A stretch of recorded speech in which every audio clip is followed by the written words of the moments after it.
ख़बरनि जो सिलसिलो जारी आहे। तव्हांखे खिपरे में ख़बर ॾींदा हलूं त खिपरो में यौमुल क़ुद्दूस जो ॾियारो अक़ीदत व एहतराम सां मल्हायो वियो। यौमुल क़ुद्दूस जे ॾियारे जे मौक़े ते अस्करिया स्टूडेंट खिपरो ऐं शिया हैदर करार जे सर ते खिपरो जे पंजटिनी इमाम बारगाह खां नूर मोहम्मद हुसैनी, मासूम अली कानियो, मौला बख्श मुर्तज़ई, नियाज़ हिंगोरजो, कारी अली गुल सिकंदरी जी अॻवानी में यौमुल क़ुद्दूस रैली कढी वई। रैली खे ख़िताब कंदे कारी अली गुल सिकंदरी ऐं ज़ाकिर मौला बख्श मुर्तज़ई ख़िताब कंदे चयो त दुनिया अंदरि अॼु मुसलमाननि मथां ज़ुल्म और बर्बरियत थी रही आहे, जंहिंखे बैनुल अक़वामी वॾियनि ताक़तनि जो हथ आहे। असीं मुसलमाननि मथां थींदड़ ज़ुल्म जी मज़म्मत कयूं था। हिननि वचन वरजाईंदे चयो त यौमुल क़ुद्दूस जी आज़ादी ताईं जंग जारी रहंदी। समूरी दुनिया में क़ाइम मुसलमाननि जी इबादत गाहनि तां कब्ज़ा कढाया वञनि ऐं इस्लाम दुश्मन क़ुव्वतनि ख़िलाफ़ कार्रवायूं कयूं वञनि। रैली में इसराइल जी बर्बरियत ऐं अमरीका ऐं इसराइल नवाज़ पॉलिसी ख़िलाफ़ सख़्त नारेबाज़ी कई वई। यौमुल क़ुद्दूस रैली जे मौक़े ते खिपरो पुलिस जे DSP नज़र मोहम्मद खोसो, SHO खिपरो शब्बीर दलवाणी, सुल्तान कीरो जी अॻवानी में सख़्त हिफ़ाज़ती इंतज़ाम कया विया हुआ। सिक्योरिटी के हवाले सां अलहमदुलिल्लाह मुंहिंजूं 3 मोबाइल्स आहिनि, ऑफिसर्स आहिनि ऐं अॻियां बि उन्हनि जे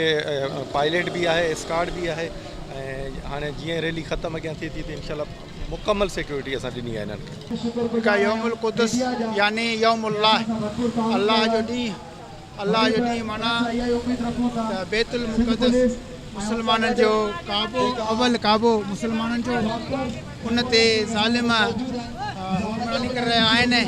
असां उनखे नेस्तो नाबूद करण जे लाइ, उनखे नाबूद करण जे लाइ, उनखे ख़तमु करण जे लाइ, उनजे मज़म्मत करण जे लाइ गॾिजा आहियूं। असां तव्हां सभिनी जा शुक्रगुज़ार आहियूं। अल्लाह तव्हांखे आबाद शाद फरमाईंदो।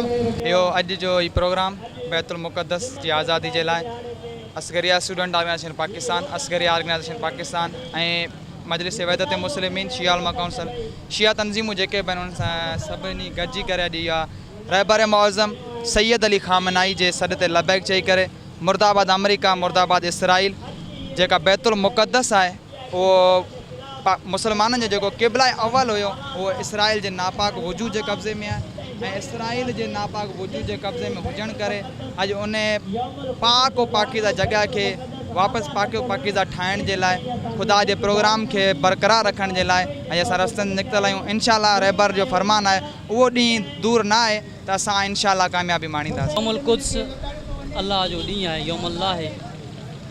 हीउ यौमुल क़ुद्स फ़लस्तीन में जेको पहिरियों काबो मस्जिद अक्सा ते नाजाइज़ औलाद इसराइल ऐं अमरीका ऐं जेके ज़ालिम हुक्मरान आहिनि उन्हनि जो उते कब्ज़ो आहे।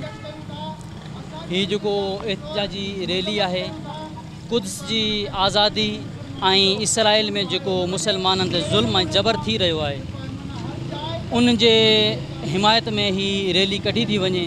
असां ही यौमुल क़ुद्दूस जो ॾियारो अमरीका इसराइल जे ख़िलाफ़ हर मुसलमान के फ़र्ज़ है तो अज यौमुल क़ुद्दूस बैतुल मुक़द्दस हर मुसलमान ते वाजिब है, हर मुसलमान ते वाजिब है। छो तो मुसलमान ते ज़ुल्म थींदो है, मुसलमान ते मुसलमान ज़ुल्म न करण खपे।